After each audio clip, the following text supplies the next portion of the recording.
whatever limited infrastructure that was remaining in Somalia has been wiped out by the floods. In some parts of Somalia, even with the humanitarian support, it's very difficult to reach the people there.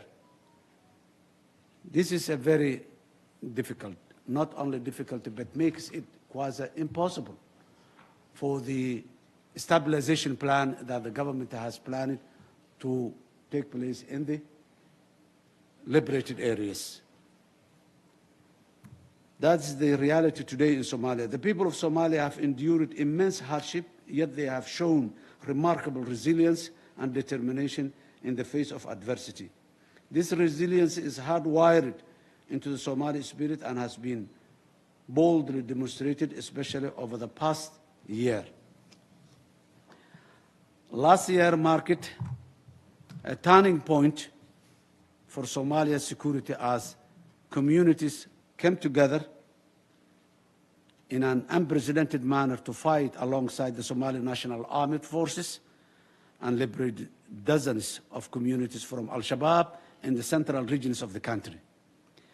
This would not have been possible without the support of ATMIS and other key international partners. As in all wars, there are challenges and setbacks, and this is no exception in Somalia as we fight a violent and morally bankrupt enemy. We recently suffered a few setbacks, including the attacks on our force. As a result of our internal stock-taking from these incidents, we are revising some of our military tactics, and we continue the offensive. On the financial front, we have strengthened anti-money laundering and countering of financing terrorism policies, which have resulted in hundreds of Al-Shabaab-related bank accounts to be frozen. Ideologically, we have also mobilized local communities across Somalia to publicly reject Al-Shabaab and brought together religious scholars who unanimously denounced the ideology and the practices of Al-Shabaab and branded it as un-Islamic. This was a step taken towards the right direction among the Somali people, and it has cleared the Somali people the position of Al-Shabaab. The role of the Somali state is now focused on strengthening the linkage between government and the citizens. Our social contract has always been weak. This is a time to strengthen the social contract between the government of Somalia and its citizens. Accordingly, we are currently implementing over 200 stabilization activities focused on addressing urgent humanitarian needs and facilitating local-level dialogues among the communities. Shabaab has always been using the tactic of divide and rule, so they have been creating conflict within the communities and the clans. When liberated, we have opened space for dialogue and reconciliation among the communities at the lowest level. Secondly, we are preparing at the state level, and at the end, maybe 2-3 years down the road, we are preparing a national social reconciliation. For example, in the coastal town of Haradere, which many of you are aware, that city, because of the past piracy in Somalia, which served as Al-Shabaab stronghold as well for more than a decade, girls and boys are going to school together. And these schools are only open right now. After more than a decade, they were closed.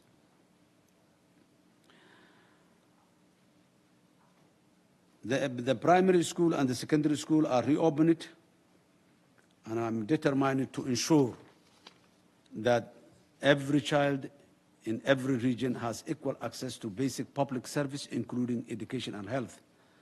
For the first time since the collapse of the state, Somalia has, and my government has planned to recruit 10,000 teachers in the next 4 years, of which the first 3,000 has been recruited and they are under training. These teachers are going to be operated in all regions of Somalia and mostly in the liberated areas as well. By the beginning of next year, we are recruiting another 3,000 teachers, which also be more schools are opened and more spaces for teaching children has been provided. For us, school is wherever a teacher and his students can get together, whether it is under a roof of a building, under a tent, or under the shadow of a tree. That is the most important. Ladies and gentlemen, we are cognizant, very appreciative of the fact that our success to date would have never been possible without the support of our international partners and the sacrifices made by ATMIS troops and police contributing countries. For the last 16 years, these African boys and girls were dying with us and liberating the country with us. And because of the presence of the African Union mission in Somalia, the Somali government has been given an opportunity to have space to work on, to develop and function as a state-building agenda. So it was not only liberating Al-Shabaab that ATMIS and the former AMISOM has provided to Somalia, but it has played a major role in the state building as well. ATMIS troops and police contributing countries really did a good job for Somalia. Our Somali security forces and Somali people at large, they were the ones who have been gradually progressing and now are at the stage that they got the confidence to take over the responsibility of our security. In Somalia's pursuit of a peaceful and stable future, your countries have been indispensable in providing us with your time, resources, and your very lives. We honor your sacrifice, and we assure you that it will not be in vain. Together, we've accomplished much and have demonstrated that African solutions are the key to addressing our shared problems in the continent. The drawdown of ATMIS we are witnessing today is a testament to the progress we've made together in building a more stable Somalia with a stronger security apparatus working towards transitioning full security responsibilities to Somali forces. We completed phase 1 of the transition, and phase 2 will be completed in the next couple of weeks.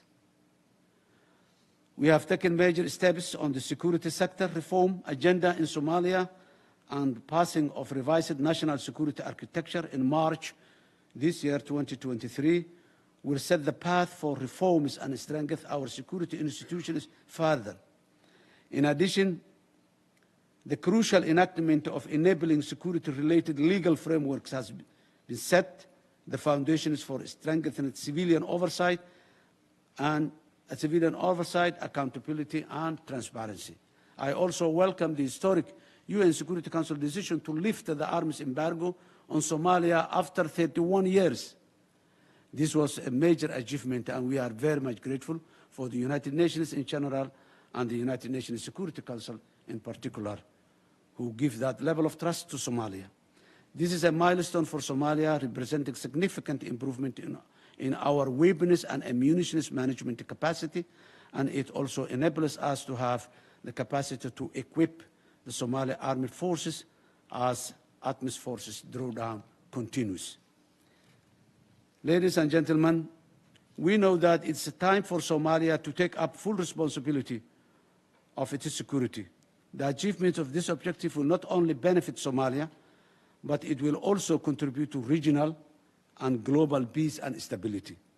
In this regard, we've laid out an ambitious reform plan and goals for the security sector for the coming 6 years as 3 phases.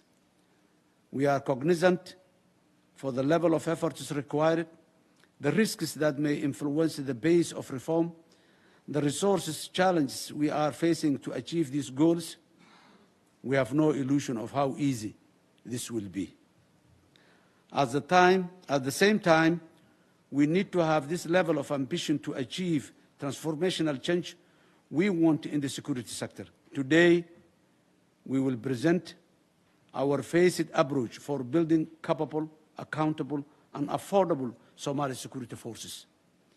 The first phase of the plan begins with immediate priorities of generating sufficient, trained, and equipped security forces to meet the demand of offensive operations and holding the territories liberated. In phase 2, It's focused on building capabilities and sustaining gains, responding to evolving threats, transferring security responsibilities from the military to the police, and creating a more robust system of oversight and support. Finally, the phase 3 of the plan will involve continuing to build and expand the capabilities of the security sector into a maritime and air, given Somalia's strategic location, and a greater focus on policing and justice to enhance and sustain peace. The territorial waters of Somalia are twice bigger than the land mass of Somalia. Looking after this huge maritime territory under the responsibility of Somalia is a huge challenge which Somalia alone cannot cover. That's why we put it at the back by solving all the earlier and easy ones in advance. Ladies and gentlemen, at this critical juncture, while Al-Shabaab has experienced the longest sustained pressure and strategic defeats, we need to ensure that we don't lose the momentum to eliminate the group from Somalia. We have a very clear plan to eliminate the threat of Al-Shabaab from Somalia and from the region as well. The security of our capital city has improved and now is a vibrant place with a hum of construction noises everywhere. The streets is buzzing with business activities, the diaspora returning to help rebuild, and the hope and the aspiration of a new generation echoing across the streets.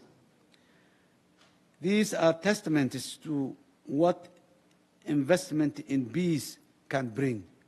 You have invested the peace in Somalia, and we are paying back those investments in the ground.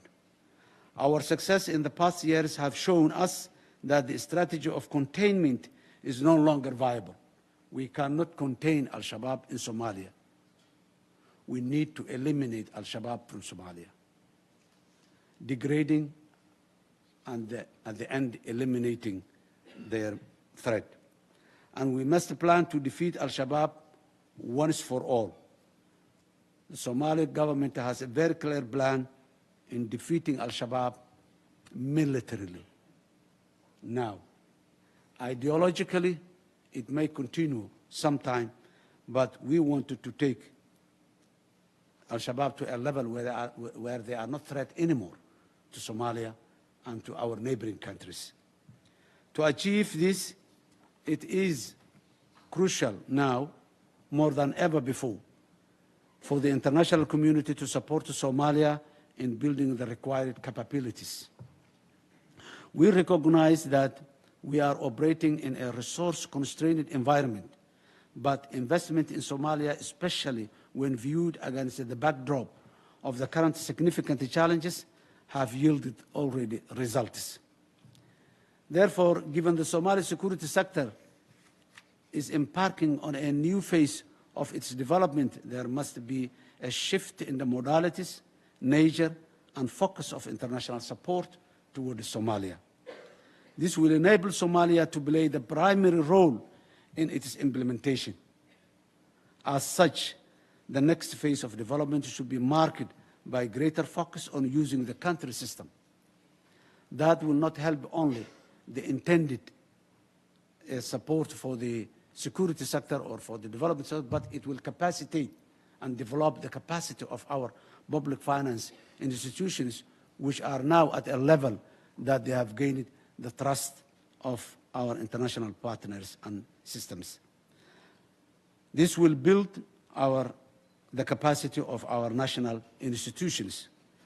I hope this conference will provide more clarity on how our international partners can continue to support our government in building an efficient, effective, and accountable Somali security forces as per the prioritized needs in the security sector development plan, which will be presented to you today. As we commence this conference among friends and partners today, we must remember the people of Somalia who yearn for peace and security for years and years. The continued strategic support from our partners and more importantly, the strong determination of the Somali people will be the decisive factor in our future success story, which we all together experience. Let us maintain our focus on our shared aspiration, which is secure and prosperous Somalia. I thank you. Thank you.